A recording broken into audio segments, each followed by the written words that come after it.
Welcome to Gamepinions episode 30. I'm your host, Calvin, and today we are back again for another episode of Gamepinions. I wanted this episode to more or less be a nice, casual, let's just have a conversation. There's not really going to be a real structure to the podcast.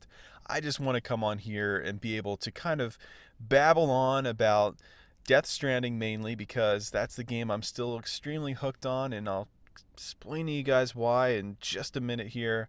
I did want to start the episode off, though, by saying that I hope all of you had a wonderful Thanksgiving time. I know I certainly did. I went to a couple different Thanksgiving meals during the day, so I had Thanksgiving lunch and Thanksgiving dinner. So I was all turkeyed out by the time the day was over. And this is really a time of year to be thankful for a lot of things. I mean, you should always be thankful for things in your life throughout the entire year, not just this week, but this is kind of like, there's extra attention drawn to it. If you guys can also hear like trucks and stuff outside, I'm sitting in a parking lot now. It is not raining, by the way. It was raining last time we recorded, but I'm sitting in a parking lot and there is like trucks and cars and buses driving by, a whole bunch of different vehicles. I'll try to point them out. I'm just kidding.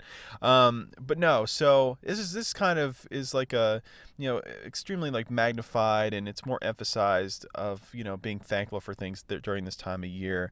And I just wanted to thank each and every one of you that downloaded the last episode of Gamepinions episode 29. I was not expecting the performance that podcast, that podcast episode did, especially after a 3-month hiatus. It was extremely shocking to me how well that episode did download-wise. So I'm extremely thankful for you guys for doing that and downloading and still giving Gamepinions a shot, even though we've been gone for such a long time, and even now that we've returned. It's not the same as it was a few episodes ago, but, like I said, last episode, we'll work up to that. But in the fact that also the stats show that the majority of you guys stuck around the entire episode, or a large portion was the 70 to 99 percentile time frame in there, which was extremely impressive.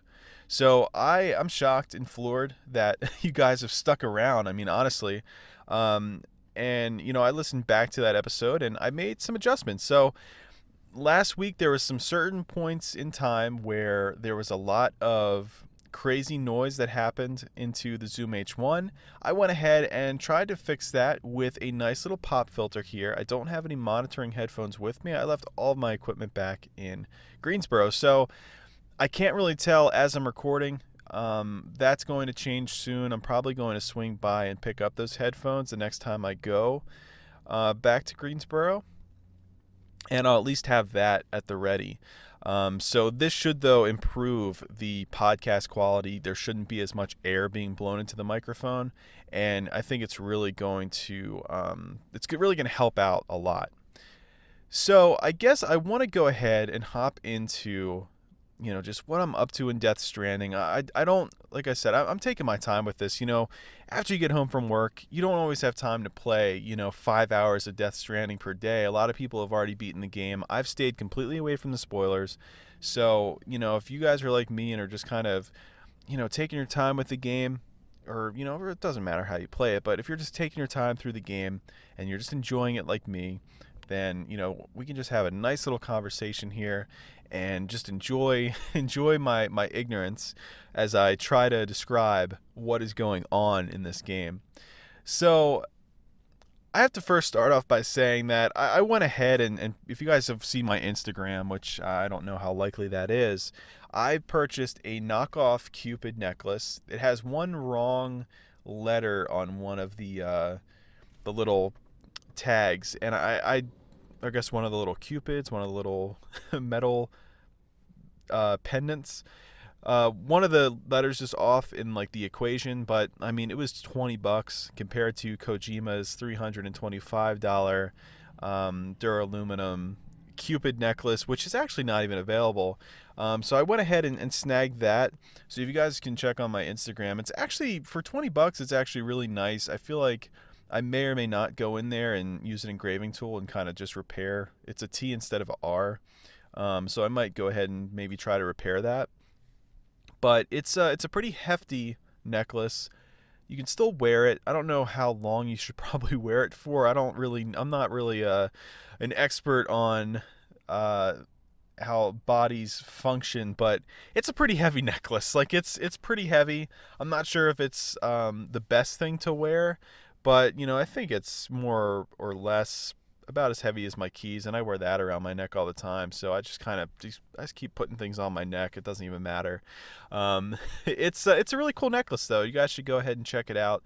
The quality's not bad. It's some kind of metal alloy something. It doesn't really have it's not stainless steel, but it's some kind of metal that I would imagine would be pretty tough. It does have kind of like a slight brushed metal look on the front of the tags where the engravings are. The back is very shiny though. It's very mirror polished, and it doesn't look the best on the back. But for $20 though, if you want something that makes you feel like you have an item from the game, definitely recommend it. I think it's currently sold out on Amazon. It sold out shortly after I got it. But don't be put off by like the shipping cost, because or the not the shipping cost, the shipping speed, because I got mine way earlier. It wasn't supposed to get here until I think like December 11th or something, and I ended up getting it like last week in November still. So I can't even remember the date. That's how bad it's been. So yeah, so I got that. I also went ahead and got a little Luden's mini figurine, and Kojima's customer service was pretty bad. I had my Apple Pay set up to my old address in Greensboro, and I contacted them right away because I realized that I made a mistake. And I told them the address I needed because they asked me to provide it, and then they just never really replied, and then they didn't reply back until it was too late. So it's just going to the wrong address. So it was not really the best customer service. I imagine they probably have a lot of people contacting them, so I'm not going to just bash them. But it was, I wasn't super happy with the experience, but hey, I just have to drive to Greensboro and pick up my package of mini figurines, and it should be fine. So that's like the keychain that they have in the game. It's tied around BB's BB Pod, and it's really neat. It's like a little artifact from the game, and it's going to look awesome on my keys, or if I decide to just display it somewhere. Maybe my desk at work, I don't know. But it looks like it's going to be really cool, and I'm excited to get that. But besides that, I haven't really looked into any other Death Stranding merchandise, but I mean, I'm all in on this game. I think that's probably the biggest thing, the biggest like change, I think, from the last podcast, is that I am wholeheartedly in on this game.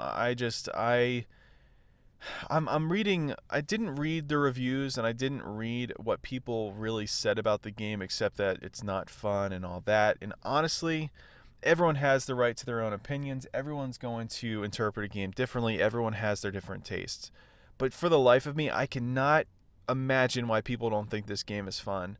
And I'm still in chapter 3. I think I was in chapter 3 last time. I'm still in chapter 3, and I'm having a blast. And sure, maybe the game's going to get repetitive later on, who knows. But honestly, this game's right up my alley. This game is it's different, and it's fun, and it's interesting, and the story is really good. I don't know, for the life of me, I can't imagine not liking this game. And at first I kind of saw what people were talking about, but as I've gotten more into the game, and I've more or less embraced all of like the mechanics and how they work and how they function, how to be more efficient while playing, just traversing the environments, it's and even getting into stressful situations with BTs, it's like this mix between exploration, stealth, combat, almost strategic combat in a way. There was one area I went into, and basically it was one of the cities that got destroyed in one of the explosions. And, I'm sitting there, and, I'm looking at all the different things that I have to pick up, because there was multiple pieces. I think it was like pieces of like metal or something that I needed to go in there and grab. I can't remember exactly what they were, but you just needed to grab a certain amount. I wanted to grab all of them. And as I'm walking around, I'm realizing, like, crap, I want to pick all this stuff up. Luckily, I had a little, carrier cart with me, but my stuff was getting destroyed. There's BTs everywhere. My gun just gets destroyed. My grenades are getting destroyed. So I have like 5 grenades. There's like a ton of the BTs. So what I thought was going to be me going in there and wrecking shop ended up not being the case. I had to sneak around and strategically use my grenades while I had them because I ran out of repair container spray. So there was just a mix of elements where I was just thinking like, wow, this is actually really interesting, and this is really fun. Like, I wasn't expecting to run into issues like that. I wasn't anticipating it when it happened, and it was just really shocking, really surprised. And it's just, you're out there in the field, you have all this equipment you're ready to use, and then half of it gets destroyed, and it's like more than half of it really in that situation.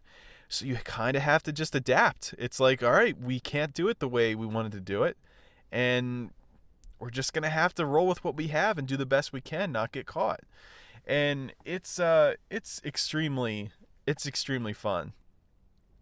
So I guess at this point in time where I'm at, and I don't want to spoil this for anybody, so I'm still in chapter 3. So if you guys advance past chapter 3 and you wanted to listen to what I think of the game, you are perfectly fine. But if you haven't gotten to chapter 3 yet, or you're still kind of working on chapter 3, probably shouldn't listen to this too much. Maybe listen to it later and see how wrong I am, or whatever you want to do. So in this like section right now, I just ended up going to the like the junk dealer, I guess, or the junk peddler or whatever, and I had to go to basically pick up his girlfriend, which her mom, I think it's like the artist or something, some kind of artist. I can't really remember what it was. It's like the names are so like hard for me to remember for some reason, and usually I write all this stuff down.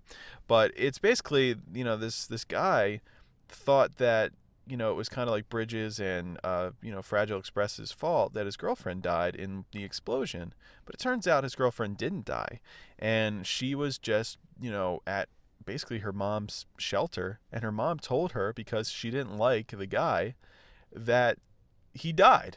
So the we had to bring the girl, like this little I guess hourglass, which we saw her holding in a little vision that or a little hologram that I guess the junk dealer was playing for us before he would talk to us. It was really weird and kind of creepy actually when he was doing it, but I guess it kind of makes a little bit of sense now. He was really mean to us too. And we went ahead and we, went over to her. When I got to the place, I was really confused, and I don't know if it specified that it was her mother or not when we were heading over there. Because if it did, I wasn't paying attention. I didn't realize that. So when we got over to like the shelter, it's like this old lady that was talking to us, and I'm like, wow, did she like age or something? Did his girlfriend age? Like, did she get hit by timefall? It doesn't look like old though, because timefall looks like it makes you like wrinkly and stuff. But she looked old, so I was thinking like, how long ago was this? Like, what the heck happened? So I'm looking at it, and I'm just like, okay, something's not right. And after the cutscene's over, I'm just completely, confused. But then all of a sudden the door opens, and out comes the girl holding the hourglass, wanting us to take her there. So here I am thinking, okay, so she's just going to walk with us. Like, we're just going to, walk together. She'll walk behind me. She'll probably talk to me while we're walking. And, it's going to be like that. That wasn't the case at all. This actually turned out that she had to be put in a timefall-proof pouch, and I had to carry her on my back. It's like, what's going on? It's the weirdest thing. It's like she's just laying on the ground, and you have to zipper her up. It is the weirdest thing. And I was like, what is going on? Because I wasn't expecting that. I was just, but it makes sense, I guess, if you think about it. But it's like, you're delivering a person. It's just so stupid. It is so stupid, but it's hilarious though, and very creative, and it's just very quirky. It gives the game personality. It's like that was something I wasn't expecting to see, and so it was like similar to how the dead body was, only this time it was alive and talking, and she remained safe. No time fall touched her or anything. Nothing broke. We didn't fall down with her on. I did take her to the private room. She just disappeared during that time. Not sure where she went. But it was very weird. It was really weird. And so they eventually they team back up and they're together and they got married. She proposed to him on the spot. And now he's going to be making us some awesome things. We got a exoskeleton that runs fast now, which is really cool. And it also has you can open up your hip space so you can put your packages on your hips. And there is a beautiful airplane flying above us right now. This is the outdoor studio, so you have to take into effect the beautiful outdoor elements, and that's an airplane that's flying by right now. So if you guys can hear that, that's great. And if you can't, well, just take my word for it, because there is an airplane. I'm not making things up. I'm not going crazy. But yeah, so it's really interesting though. So we got this like exosuit. I think I already said it. It speeds up. You can put stuff on your legs. I don't think you can hold as much with it on, but there's time and place for everything. So if you need to carry more, I guess you can slip on the other one. If you need to be faster, you can carry on. You can use that other suit to kind of propel you. The little carriers, which I don't know if I got to that point when I was talking to you guys last time. During the last episode, but the little carriers are extremely helpful. Controlling them is kind of weird because it feels like a little skateboard. It feels like you're playing Tony Hawk, but if you hit a rock or something, like your stuff goes everywhere, and it's terrible. So I don't really ride those as much as I used to, but they're really handy, especially for the missions where you have to go and collect a lot of things, and you're going to really rough environments, so it's really not optimal for using like your vehicle. It's really handy. So, and I haven't really noticed him using up a ton of the chiral crystals, which that was really my big concern. I'm like, am I going to blow through these chiral crystals if I use this thing? And apparently you really don't. So I'm not really too like worried about that anymore. And I think it offers a lot of function, and they've been really helpful. Like going to the whole weather station thing, which I don't think I was at that point. Last time, just climbing, I went like the completely ridiculous way. I climbed up like the side of the mountain and had to, go down and left in order to go onto the station. Or really, if you're on the shoreline and you just keep going left, I missed like a little path that you can just take right up to the weather station. It makes it such a better path. There's no BTs that way, and it's a way better way to go. So I really made that hard on myself the first time I went up there, and I didn't want to go back up there again. I'm like, that was terrible. Like I almost died. Like I could barely stand up on that side of that mountain. It was really bad. I don't know what I was thinking. I think it was kind of late at night, and I was like, I'm just gonna try to do this as I'm like half asleep.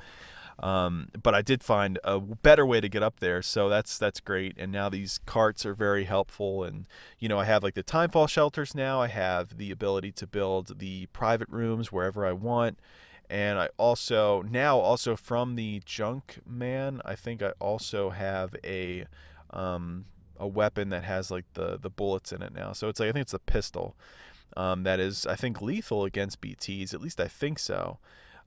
So that kind of, I guess, makes blood bags a little bit more important now to carry on me.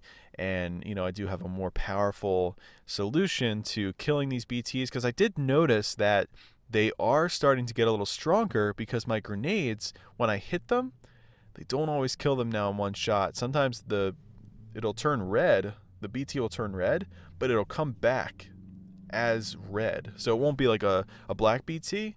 It'll be a red BT coming back. So it takes a couple shots to kill it, which is a little bit concerning. So it's good that I'm at least having, a little bit better of a weapon now that I can kind of defend myself with. That seems to be doing the trick so far. It's kind of a different death animation, or a little, repel animation than what it was before.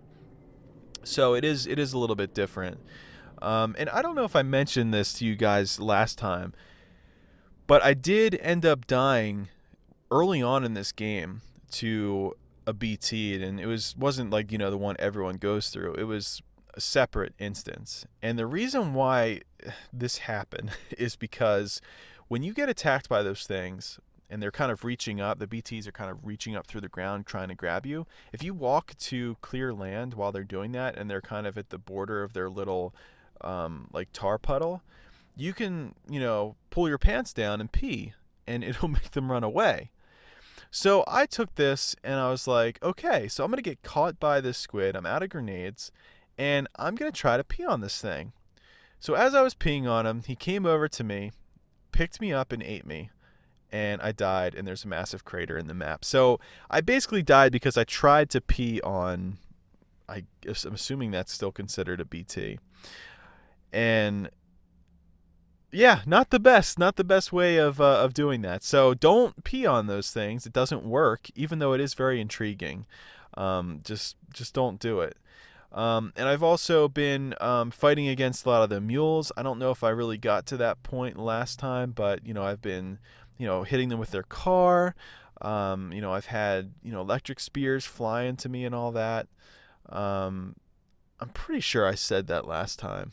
I'm pretty sure. So I've had my fair of fights with the mules. I didn't know that their vehicle like self-charged when it was like sitting in the sun and staying still.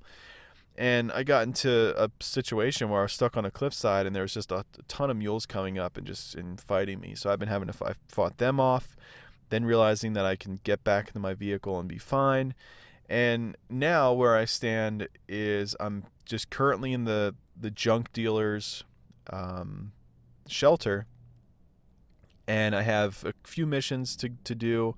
I have to deliver something to Lake Knot, and I also have to, apparently Mama has some kind of chiral storm near her that she can't see, but she wants me to go check it out.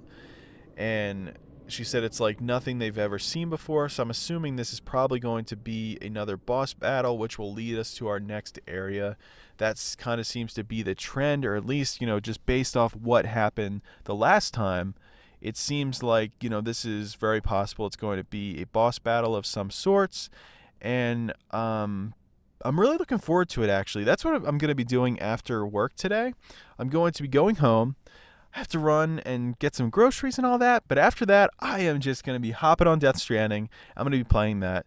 That was honestly the highlight of my Thanksgiving vacation, was just being able to go on and play some Death Stranding, because it sure as heck wasn't the Eagles. I'm a big Philadelphia Eagles fan. I'm sure I've said it before.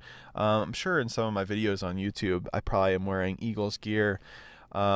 Man, that was from such a happier time when they won the Super Bowl, but they are just atrocious. They lost to the Miami Dolphins, which is one of the worst teams in football. So what's that say about the Eagles?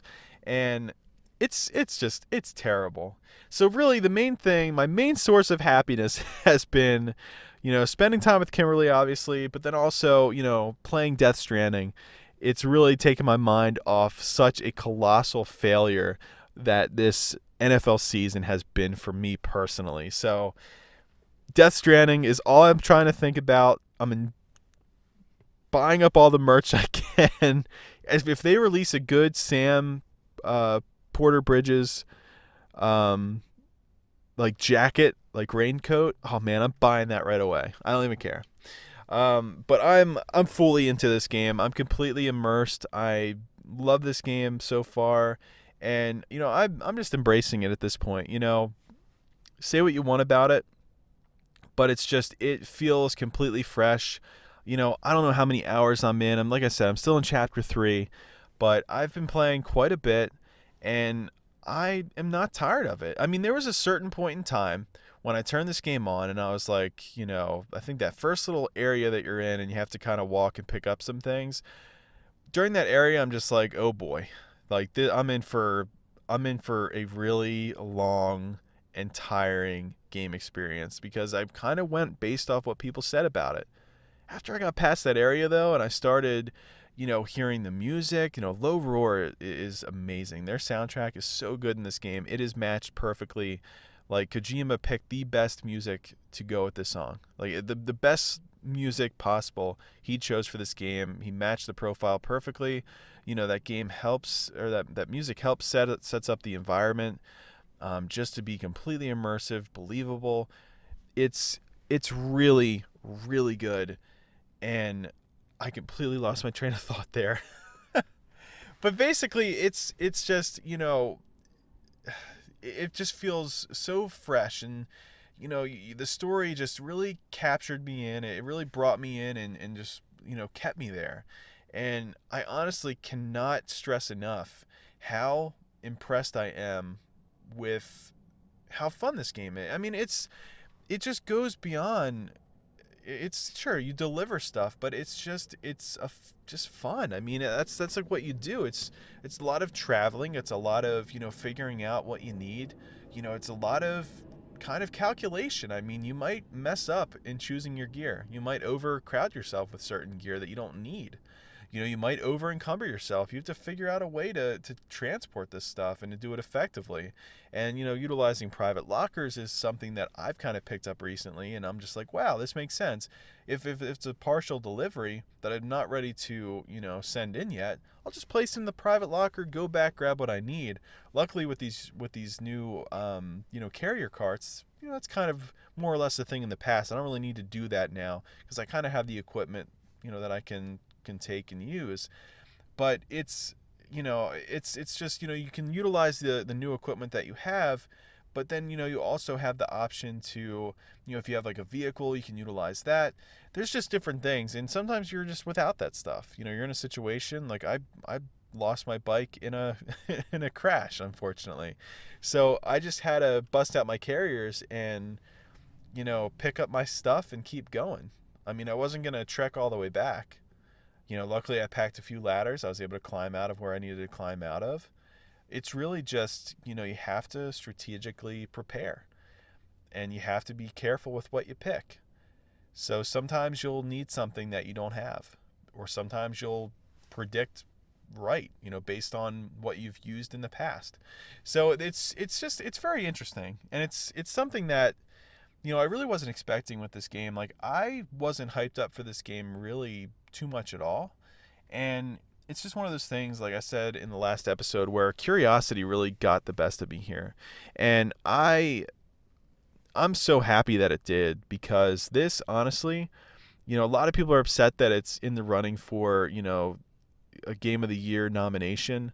It's one of the potential, nominees that could potentially win. And people are upset about it because, it's a boring game or it's not good. I just disagree. I honestly disagree. You have to really have an open mind that not everybody needs constant action all the time. And honestly, I feel like this game has a decent amount of action.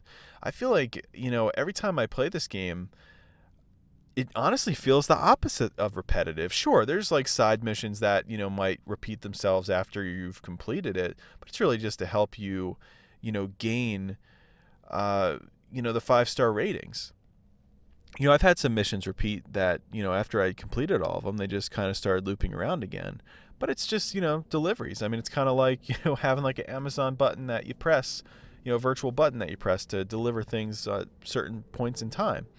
It's, more or less the same. It's like, hey, if you need beer now, you're probably going to need it again in a month, right? So it's I